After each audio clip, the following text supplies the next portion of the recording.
Dear students, tobacco यानी कि तंबाकू जिसका बहुत ज़्यादा नशे के लिए यूज़ किया जाता है उसके बारे में बात करेंगे। तो सबसे पहले हम ये देखते हैं कि जो टोबैको है ये इसका सोर्स क्या है, मिलता कहाँ से है।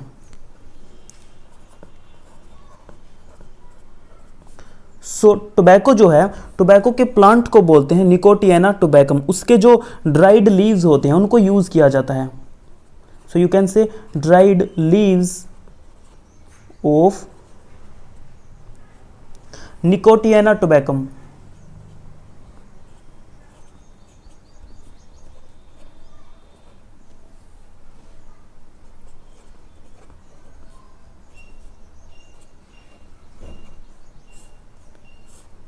ये टोबैको का बायोलॉजिकल नेम है, इंपॉर्टेंट है बच्चों, याद रखना, निकोटियाना टोबैकम। इसके ड्राइड लीव्स को यूज़ किया जाता है और इसका मेन जो यूज़ है वो या तो स्मोकिंग से करते हैं या चबा करके इसको किया जाता है। So it is mainly used as smoking. सबको पता है स्मोकिंग में तंबाकू का इस्तेमाल करते हैं, या फिर चबा के यानी कि चूइंग। कई लोग इसको मुंह में चबाते भी हैं, सो वो भी एक तरीका इसको यूज़ करने का हो सकता है। अब इसके ऊपर नेक्स्ट पॉइंट है और क्वेश्चन ये भी पूछा जा सकता है कि तंबाकू के अंदर कौन कौन से टॉक्सिक सब्सटेंस प्रेजेंट होते हैं।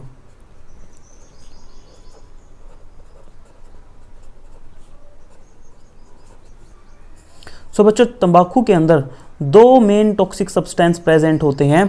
एक को बोलते हैं निकोटीन,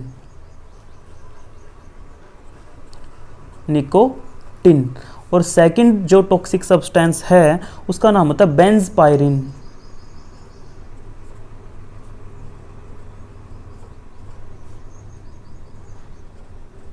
दोनों ही कार्सिनोजेनिक है बच्चों, both are carcinogenic. Carcinogenic as जब मैंने कैंसर का टॉपिक करवाया था वहाँ भी आपको बताया था, कार्सिनोजेनिक का मतलब होता है ऐसे सब्सटेंस या ऐसे केमिकल्स जो कैंसर फैलाते हैं, मतलब कि ये दोनों ही केमिकल कैंसर कॉजिंग है। उसके बाद बात करते हैं भाई निकोटीन का बॉडी के ऊपर क्या इफेक्ट पड़ता है, क्या प्रभाव पड़ता है। So next point is effects of nicotine.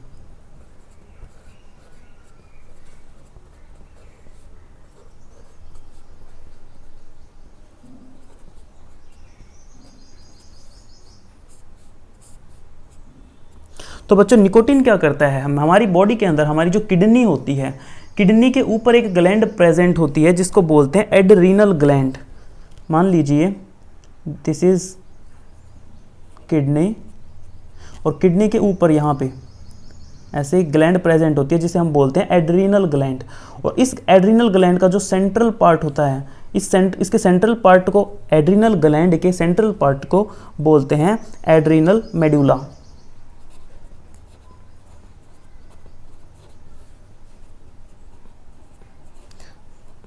Outer part को कॉर्टेक्स बोलते हैं, इनर पार्ट को बोलते हैं बच्चों मेडुला और एड्रीनल मेडुला।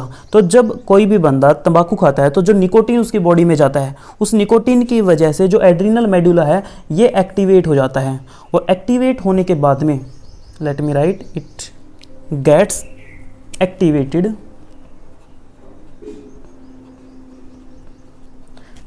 और एक्टिवेट होने के बाद में ये एक हार्मोन रिलीज करता है जिसे बोलते हैं एड्रीनलिन हार्मोन।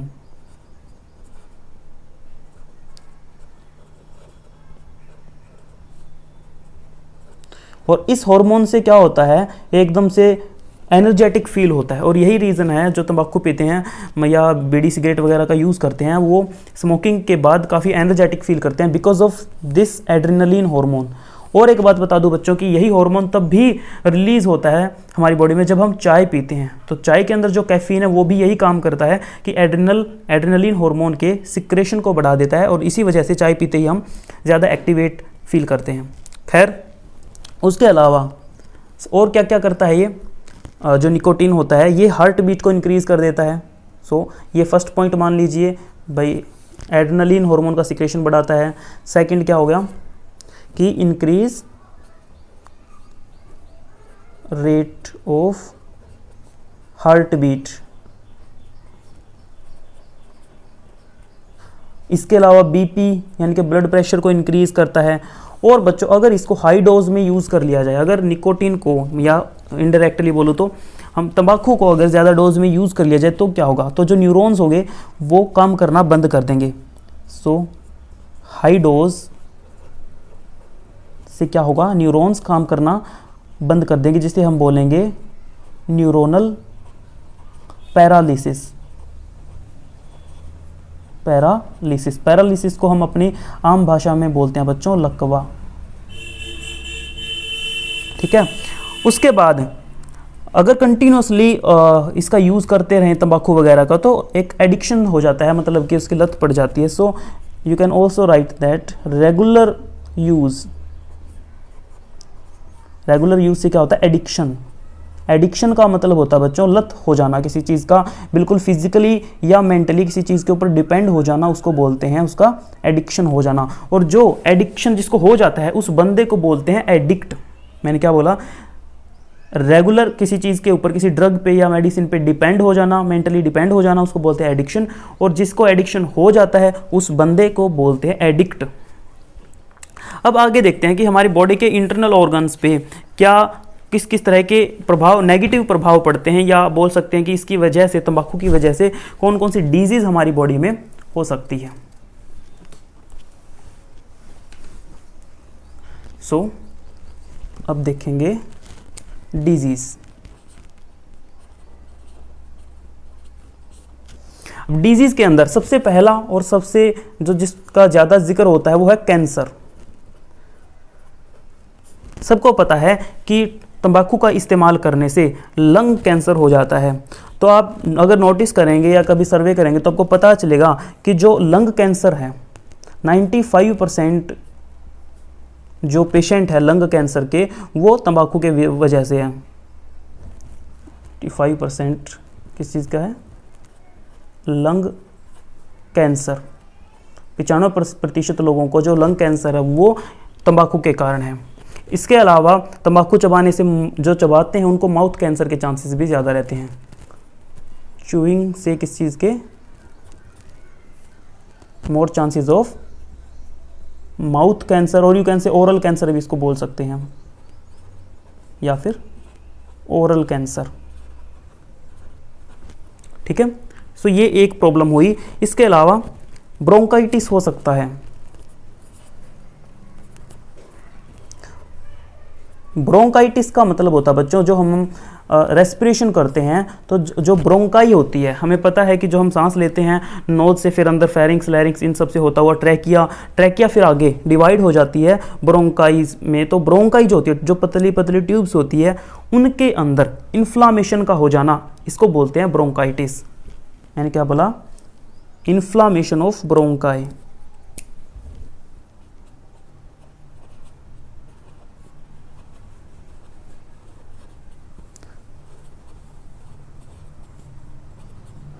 तो ये भी एक प्रॉब्लम हो सकती है। इसके अलावा और देखिए कफिंग की प्रॉब्लम हो सकती है। आपने देखा होगा कि जो ज़्यादा स्मोकिंग करते हैं, बीड़ी सिगरेट पीते हैं या हुक्का वगैरह का यूज़ करते हैं, तो उनको जो खांसी आती है वो एक अलग तरह की काफ़ी स्ट्रॉन्ग कफिंग होती है और वो जल्दी से शांत नहीं होती है।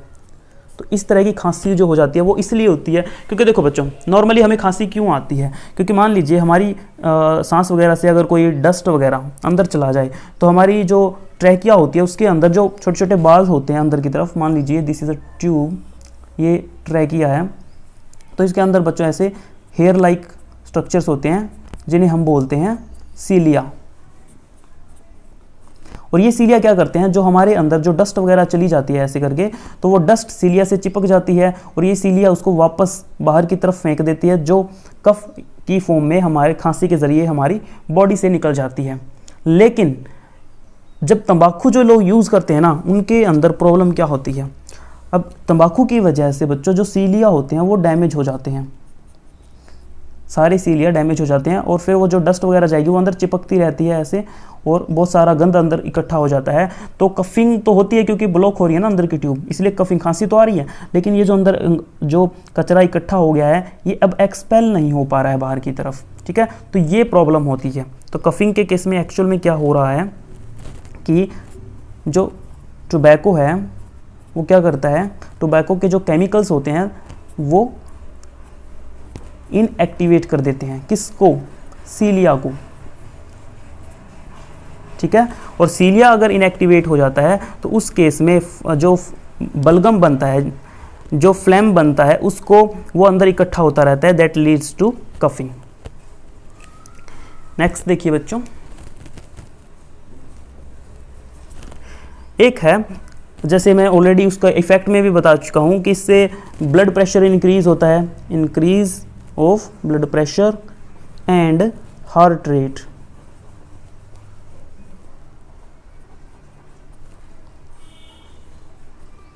और अगर बार बार कोई तंबाकू का यूज़ कर रहा है, स्मोकिंग वगैरह कर रहा है, यानी कि बार बार अगर उसकी हार्ट रेट इंक्रीज हो रही है, तो इन दैट केस बार बार ज़्यादा एड्रेनलिन उसके अंदर बनेगा और जिससे उसको हार्ट की प्रॉब्लम होने के चांसेस बहुत ज़्यादा हो जाते हैं।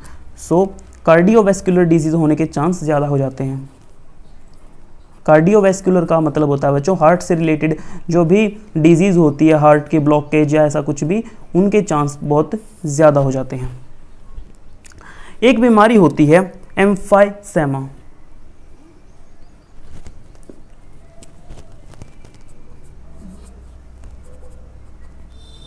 एम्फाइसेमा के केस में क्या होता है, जो तंबाकू है मैंने बताया कि इन्फ्लामेशन कोज करता है, वो अगर ज़्यादा टाइम तक यूज़ किया जाए तो जो एल्वियोलाई होते हैं उनमें भी इन्फ्लामेशन हो जाती है, जिसकी वजह से एल्वियोलाई का जो अंदर का जो सरफेस एरिया है वो कम हो जाता है। मैंने क्या बताया बच्चों, मान लीजिए मैं एक डायग्राम और बनाता हूँ। आगे मान लो जब ये ट्यूब जाके ऐसे एल्वियोलाई में डिवाइड हो जाएगी तो स्मोकिंग की वजह से अंदर से जो एल्वियोलाई होते हैं, मान लीजिए, let me change the colour, मान लीजिए ये जगह जगह पे इन्फ्लामेशन हो गई है, तो जहाँ जहाँ पे इन्फ्लामेशन होगी वो पार्ट तो वैसे ही काम नहीं करेगा एल्वियोलाई का। ये मैं ट्यूब क्या बनाया मैंने, एल्वियोलाई बनाई है,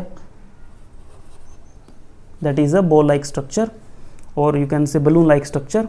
तो इसके अंदर जगह जगह पे ये रेड कलर से मैं जो बना रहा हूँ, दिस इज इन्फ्लामेशन। अब जहाँ भी इन्फ्लामेशन हो रही है ना, वहाँ पे तो गैसेस एक्सचेंज हो ही नहीं पाएगा। सो मान लीजिए यहाँ से ऑक्सीजन आएगी तो वो अंदर एंटर करने के लिए उसके पास सिर्फ इतना सा एरिया है, यहीं इसी एरिया से वो क्या कर सकती है, एंटर करेगी, तो अंदर वो एंटर कर सकती है, ब्लड के अंदर एंटर कर सकती है। तो ये सरफेस एरिया जब कम हो जाता है तो सांस लेने में दिक्कत होती है। ठीक है, तो ये है एम्फाइसेमा। सो एम्फाइसेमा में क्या होता है, लेट मी राइट कि इन्फ्लामेशन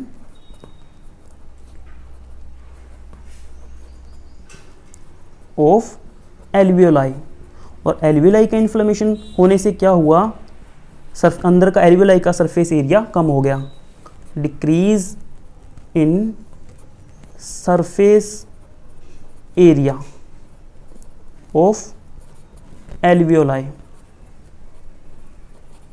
और अगर अंदर का सरफेस एरिया कम हो गया तो ऑब्वियस सी बात है सांस लेने में बहुत ज़्यादा दिक्कत होती है। तो ये 5 डिजीज़ है, उसके बाद 1-2 डिजीज़ और है वो भी बताऊंगा। अब एक है बच्चों गैस्ट्रिक अल्सर।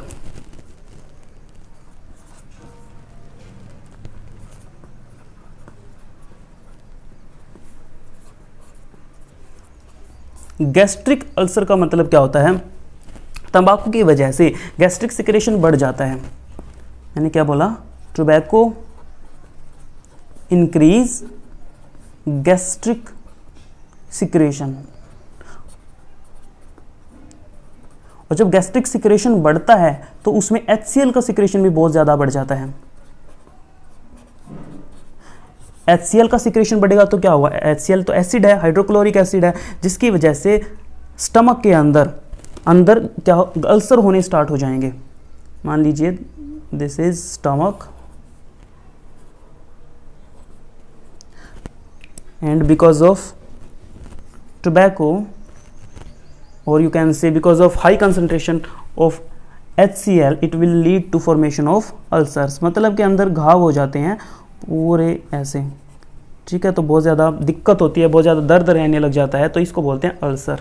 ठीक है, मुंह में जो छाले होते हैं वो भी अल्सर है, उनको माउथ अल्सर बोलते हैं। अगर उसी तरीके से अंदर की म्यूकोसा जल जाती है तो उसको बोलते हैं gastric ulcer. So I hope कि ये कॉन्सेप्ट आपको अच्छे से क्लियर हुआ। तो इस तरह की प्रॉब्लम्स आती है जो लोग यूज़ करते हैं टोबैको का। तो ये टोबैको के बारे में था बच्चों। अब एक छोटी सी टर्म आपको ध्यान में रखनी है जिसको बोलते हैं विड्रॉल सिम्टम्स।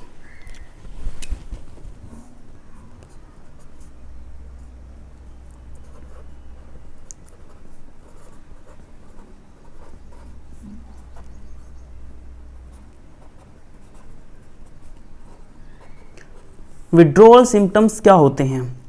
देखिए, विड्रॉल सिम्टम का मतलब है कि अगर कोई, मान लो मैं आपको आम भाषा में समझाता हूँ, बिल्कुल सिंपल सी लैंग्वेज में, कि मान लो कोई बंदा किसी भी ड्रग का नशा कर रहा है, या मान लो तंबाकू का ही लगा लो आप, कि कोई तंबाकू का बहुत ज़्यादा नशेड़ी है और आपने क्या किया, उसका तंबाकू एकदम से बंद करवा दिया।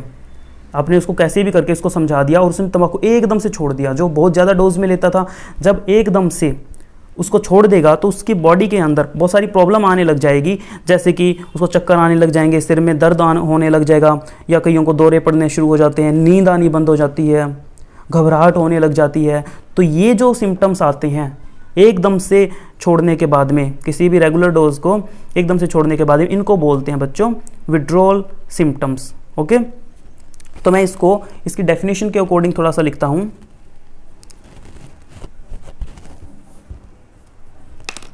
You can write symptoms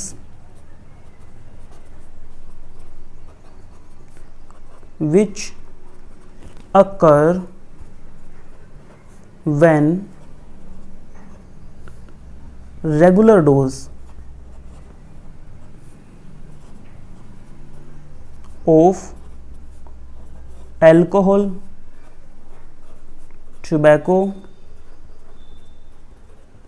or any drug is suddenly, मतलब एकदम से suddenly discontinued।